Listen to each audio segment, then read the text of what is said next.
వలన అతనికి రక్షణ ఏమియు దొరకదని నన్ను గూర్చి చెప్పువారు అనేకులు. యెహోవా నీవే నాకు కేడెముగాను నీవే నాకు అతిశయాస్పదముగాను నా తల ఎత్తువాడవుగాను ఎలుగెత్తి నేను యెహోవాకు మొరపెట్టుచున్నప్పుడు ఆయన తన పరిశుద్ధ పర్వతము నుండి నాకు ఉత్తరం ఇచ్చును. యెహోవా నాకు ఆధారము. కావున నేను పండుకొని నిద్రపోయి మేలుకొందును. 10,000 మంది దండెత్తి నా మీదికి వచ్చి మోహరించినను నేను భయపడను. యెహోవా లెమ్ము, నా దేవా నన్ను రక్షింపుము. నా శత్రువులందరినీ దవడ ఎముక మీద కొట్టువాడవు నీవే. దుష్టుల పళ్ళు విరగొట్టువాడవు నీవే. రక్షణ యెహోవాది.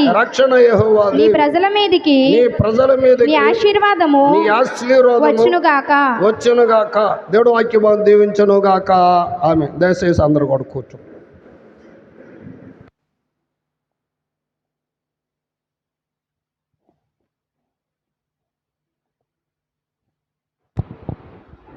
ప్రభువైన యేసుక్రీస్తు నామములో కూడి వచ్చిన మీ అందరికి కూడా నా యొక్క హృదయపూర్వక వందనాలండి. ఇక్కడ 3వ కీర్తన మనం చూసుకున్నట్లయితే అబ్షాలోము తన కుమారుని ఎదుటి నుండి పారిపోయినప్పుడు దావీదు రచించిన కీర్తన. దీని గురించి మనం చూసుకున్నట్లయితే అంతా నేను ఏం చెప్పను, కానీ 2 సమూయేలు 15 అధ్యాయం 18 అధ్యాయంలో మనం చూసుకున్నట్లయితే మొత్తం అబ్షాలోము ఏమైతే చేస్తాడో దాని గురించి, దావీదు ఎందుకు పారిపోయాడో, అతని కుట్ర వల్ల ఏమి జరిగింది, ఆ దావీదు ప్రాణాపాయం తెచ్చిన కాలము, ఇవన్నీ విషయాలు ఆ దావీదుకి తెచ్చిన తలవంపు కార్యాలు అన్నీ కూడా మనం 15 అధ్యాయం 18 అధ్యాయం 2 సమూయేలులో మనం చూసుకున్నట్లయితే మనకి అర్థమవుతుంది. తర్వాత మనం యెహోవా నన్ను బాధించువారు ఎంతో విస్తరించి ఉన్నారు, నా మీదకి లేచివారు అనేకులు. ఎందుకని చెప్పాడంటే ఇక్కడ చాలామంది దావీదు మీదకి లేచారు. దావీదు మీదకి అమోనీయులు, తర్వాత మోయాబీలు, వీళ్ళందరూ కూడా దావీదు మీదకి దండెత్తి వచ్చారు. ఎందుకని దండ ఎత్తి వచ్చారంటే అబ్షాలోము గురించి అతని యొక్క పక్షాన వాళ్ళు ఉండాలి గనక వాళ్ళని ఏర్పాటు చేసుకుని కుట్ర పన్ని దావీదు మీదకి వచ్చారు. వచ్చినప్పుడు దావీదు అన్నాడు, యెహోవా నన్ను బాధించువారు ఎంతో విస్తరించి ఉన్నారు, నా మీదకి లేచివారు అనేకులు. కీర్తనలు 69:4 చూసుకున్నట్లయితే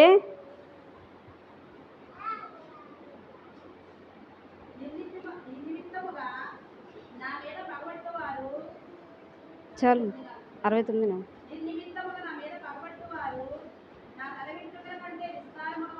చాలు. ఇక్కడ దావీదు కూడా అదే విధంగా ఉన్నారు.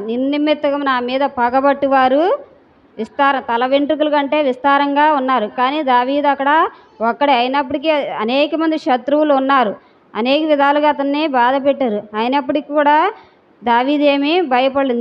నిర్నిమిత్తముగా తల వెంట్రుకల కంటే విస్తారంగా అక్కడ శత్రువులు ఉన్నారు, బాధించేవారు కూడా ఉన్నారని దావీదు ఇక్కడ ప్రార్థన అనేది చేస్తున్నాడు. అక్కడ ఎక్కువగా అక్కడ ప్రార్థన చేశాడు. అదే మనం 2 సమూయేలు 15 అధ్యాయం 12 వచనం కూడా చూసుకున్నట్లయితే కొంచెం అర్థం అవుద్ది ఎందుకని అది మనకి. మరియు బలి అర్పింపవలన నుండి అబ్షాలోము గిలియో నుండి అహీతోపేలు అను దావీదు యొక్క మంత్రిని గిలో అను అతని ఊరి నుండి పిలిపించి ఉండెను. అబ్షాలోము దగ్గరికి వచ్చిన జనం మరీ ఎక్కువగడు చేత కుట్ర బహు బలమాయెను. ఏమైనదంటే ఇక్కడ అబ్షాలోము దగ్గరికి జనం మరీ ఎక్కువగా వచ్చారు. అబ్షాలోము ఎవరిని తరమాలనుకున్నాడు? దావీదుని తరమాలనుకున్నాడు. దావీదుని తరమాలి అనుకున్నప్పుడు అబ్షాలోము దగ్గర జనం ఉండాలి గనక జనాన్ని మరీగా పోగేసుకున్నాడు గనక అక్కడ కుట్ర బహు బలమాయెను. ఏమైనది? అక్కడ కుట్ర అనేది బహుగా ఎక్కువగా అయినది. అక్కడ ఏమి జరిగినది? కొంచెమే జరిగినప్పుడు కూడా జనాన్ని ఏం చేశాడు? అబ్షాలోము పోగేసుకున్నాడు గనక అబ్షాలోము పోగేసుకోవడం చేత ఎక్కువ చేత కుట్ర బహు బలమాయెను అని. అందుకని విరోధులు నా మీదకి అనేక మంది లేచి ఉన్నారు, అనేక మంది నన్ను విస్తరించి ఉన్నారు అని, ఇక్కడ నన్ను బాధించేవారు ఎక్కువగా ఉన్నారని దావీదు చెప్తున్నాడు.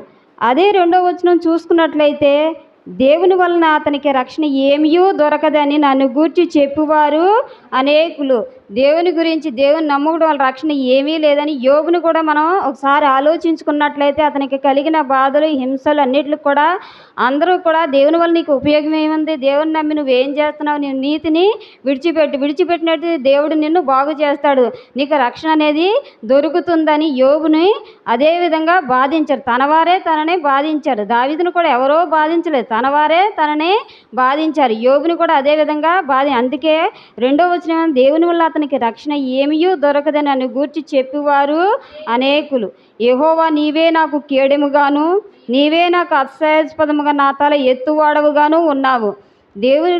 దేవునికి దావీదు ప్రార్థన చేశాడు కనుక తన శత్రువుల నుంచి విడిపించాడు. అందుకే అంటాడు నీవే నాకు కేడెము, నీవే నాకు అతిశయం, నీ యొక్క అతిశయమే నాకు, మనుషుల యొక్క అతిశయం నాకు ఏమీ లేదు. శత్రువులు అనేక మంది కుట్రలు పనినప్పుడు కూడా ఆ యొక్క అతిశయం నన్ను ఏమీ చేయలేదు. నీ యొక్క అతిశయం నాకుంటే, నీ యొక్క రక్షణ నాకు ఉన్నట్లయితే నువ్వు నా తల ఎత్తువాడవేగా నా తలని దించువాడు మాత్రము కాదని దావీదు అక్కడ తన యొక్క కీర్తనలో చెప్తున్నాడు. అదే మనం 4వ వచనం ఇక్కడ మనం చూసుకున్నట్లయితే ఇక్కడ నేను ఎలుగెత్తి యెహోవాకు మొరపెట్టుచున్నాను, ఆయన తన పరిశుద్ధ పర్వతం నుండి నాకు ఉత్తరం ఇచ్చును.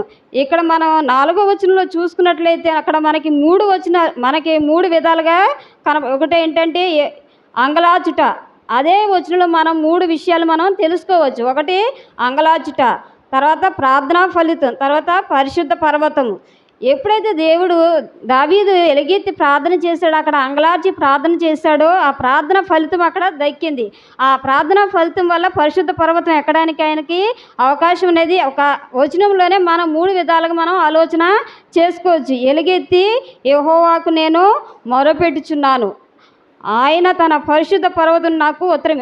ఎప్పుడైతే ఎలుగెత్తి ప్రార్థన చేసి ఎప్పుడైతే తన శత్రువులు చేసిన కుట్ర మరీ ఎక్కువగా అయినదో అప్పుడు ఏం చేశాడు, ఎలుగెత్తి ఆయన ప్రార్థన చేశాడు. ప్రార్థన చేసినప్పుడు దావీదుని ఏమైనా విడిచిపెట్టాడంటే ప్రార్థన యొక్క ప్రతిఫలం అక్కడ దక్కింది. దావీదు దక్కిన వల్లనే శత్రువులందరూ అతని చేతిలో హతమాయను అని కూడా మనకి ఉంటుంది.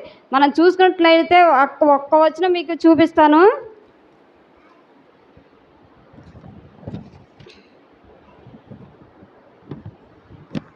61వ కీర్తన 2వ వచనం ఒకసారి చూద్దాం.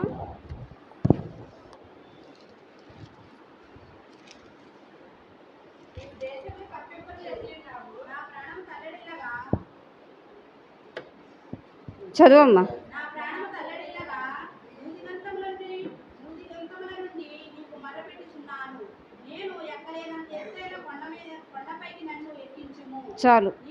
చాలమ్మా. నా ప్రాణము తల్లడిల్లగా బూదిగంతములుండి నీకు నేను మొరపెడుచున్నాను. దావీదు యొక్క ప్రాణము తల్లడింది. ఎందుకని? అబ్షాలోము చేసిన పనికి.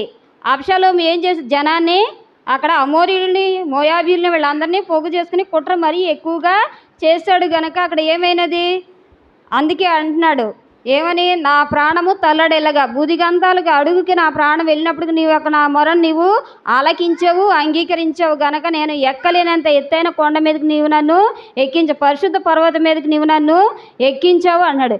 ఎక్కించిన దేవుడు మళ్ళీ ఏమంటున్నాడంటే 2వ సమూయేలు 18వ అధ్యాయం 1వ వచనం మనం చూసుకున్నట్లయితే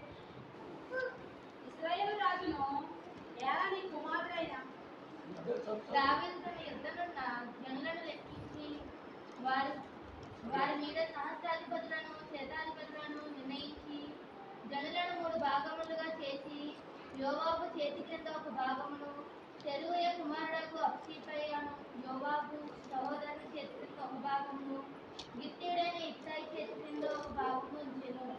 దావీదు నేను మీతో కూడా బయలుదేరుతున్నని జనులతో చెప్పగా, జనులు నీవు రాకూడదు, మేము పారిపోయినాను, జనులు దానిని లక్ష్యపెట్టరు, మాలో సగం మంది చనిపోయినను జనులు దానిని లక్ష్యపెట్టరు, మా వంటి 10,000 మందితో మీకు సాటి, కాబట్టి నీవు పట్టణంలో నిలిచి మాకు సహాయం చేయగలనని అతనితో చెప్పేది. అందుకు రాజు మీ దృష్టికి ఏది మంచిదో దాన్ని చేసేదనని చెప్పి గుమ్మపు ప్రక్కన నిలిచి ఉండగా జనులందరూ బయలుదేరి అప్పుడు రాజు యోవాబును అబ్షీపై ఇత్తాయిని పిలిచి నా నిమిత్తమై ఎవరినైనా అబ్షాలోమునకు దయచూపుడని ఆజ్ఞాపించెను. జనులందరూ వినిచుండగా రాజు అబ్షాలోమును గూర్చి అధిపతులందరికీ ఆజ్ఞ ఇచ్చెను. జనులు ఇశ్రాయేలు వారిని ఎదిరించుటకై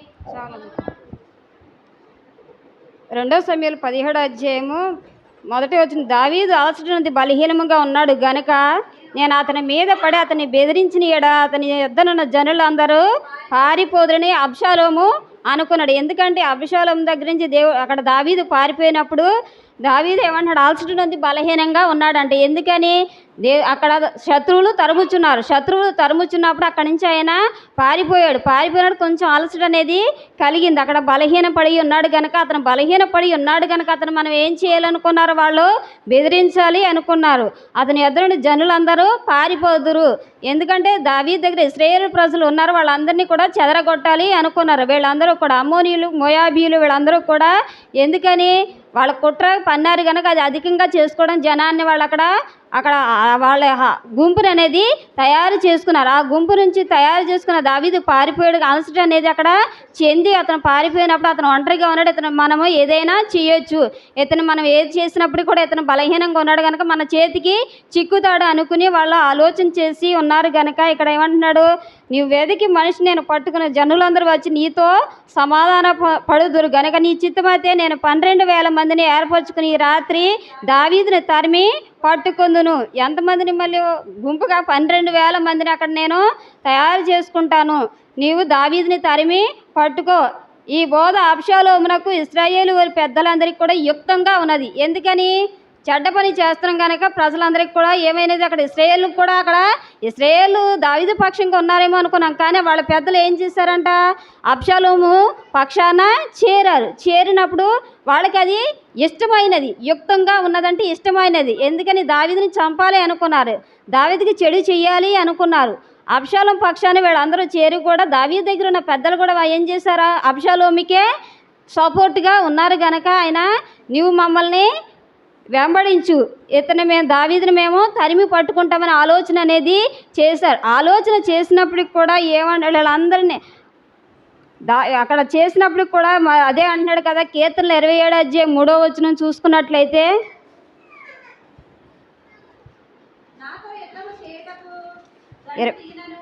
27వ కీర్తన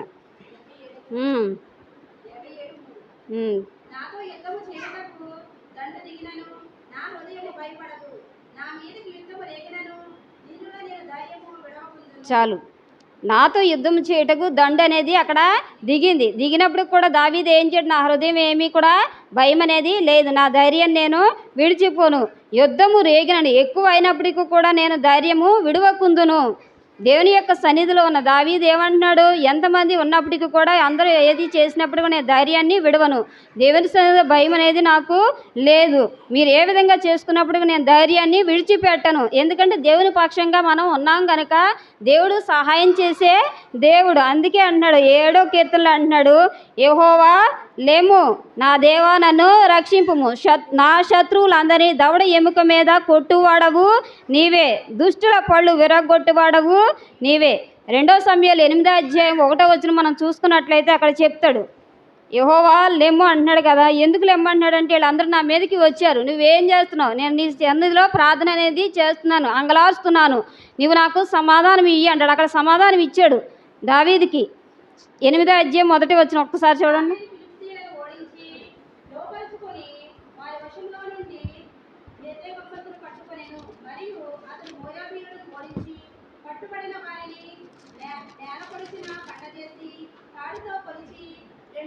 చాలు. దావీదు ఫిలిష్తీయులను ఓడించి లోపరుచుకుని వారి వశములో నుండి మెగతమ్మెనను పట్టుకునేను. దావీదు చివరాఖరికి ఏం చేశాడు, దావీదుని అలసట వచ్చేలాగా తరిమారు, అలసట చెందేలాగా తరిమారు. తాను ఇసుకుపోయేంత ఇదిగా అక్కడ శత్రువులు తరిమారు, అతన్ని బాధ పెట్టాలి అనుకున్నారు. కానీ దేవుడు ఇక్కడ ఏం చేస్తున్నాడు, దావీదు ఒక్కసారిగా దేవుని సన్నిధిలో ప్రార్థన చేసినప్పుడు ఫిలిష్తీయులను ఓడించి లోపరుచుకునేను. దేవుడిని విడిచిపెట్టే దేవుడు అంటారా, కాదు కదా. దేవుడు ఫిలిష్తీయులను దావీదు చేతికే అప్పగించాడు, ఎవరి చేతికి కూడా అప్పగించలేదు. ఎందుకని, దేవుడు అభిషేకం చెందిన భక్తులకి దేవుడు ఏమీ అన్యాయం అనేది చేయడు. ఆయన అభిషేకించే దేవునికి పనికి ఏర్పాటు అనేది చేసుకుంటాడు కనుకనే దావీదుకి ఏమన్నాడు, ఫిలిష్తీయులను వశపరుచుకునేను, వారి వశంలో నుండి మెతెగమ్మును పట్టుకొనెను. అక్కడ ఒక నాయకుడు, ఆ నాయకుడినే అక్కడ దావీదుకి అప్పగించాడు. ఆ నాయకుడు అక్కడ ఎదురు తిరిగాడు, కానీ ఆ నాయకుడినే దావీదుకి దేవుడు అనేది అప్పగించాడు. అందుకే యెహోవా నీవు లెమ్ము, నా మీదికి లేచివారు అనేక మంది ఉన్నప్పటికీ కూడా నువ్వు నన్ను రక్షింపుము. నా శత్రువులందరి దవడ ఎముక మీద కొట్టుము. నీవే దుష్టుల పళ్ళు విరగొట్టువాడవు. ఎందుకు విరగొట్టాలి దుష్టుల పళ్ళు? మొదటి కీర్తనలోనే అన్నాడు, ఏమని? దుష్టుల ఆలోచన చెప్పు నీవు నడవకు. ఆ నడిచినట్లయితే మనము వాళ్ళ యొక్క ఆలోచన, వాళ్ళ యొక్క అడుగుజాడలోకి వెళతాం కనుక ఏమన్నాడు? 3వ కీర్తన వచ్చేటప్పటికి దుష్టుల పళ్ళు నీవు విరగొట్టుము.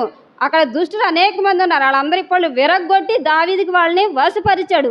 దావీదు యొక్క చేతిలో వాళ్ళందరినీ పెట్టాడు. మళ్ళీ రాజుగా దావీదుని అక్కడ నియమించాడు. అందుకే దుష్టుల పళ్ళు విరగొట్టువాడవు నీవే. దేవుని సన్నిధిలో ప్రార్థన చేశాడు, రక్షణ యెహోవాది, నీ ప్రజల మీదకి నీ ఆశీర్వాదము వచ్చునుగాక. అంతమంది శత్రువులు అంతమంది ఇదిగా తరిమినప్పటికీ కూడా దావీదు ఏమంటున్నాడు?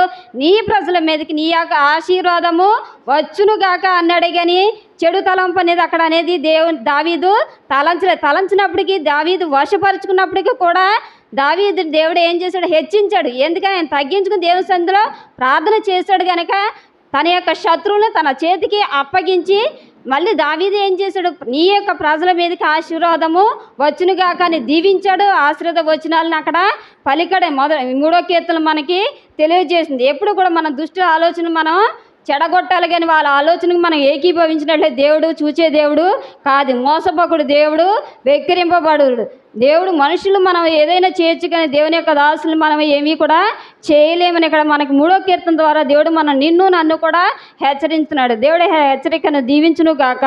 ఆమేన్.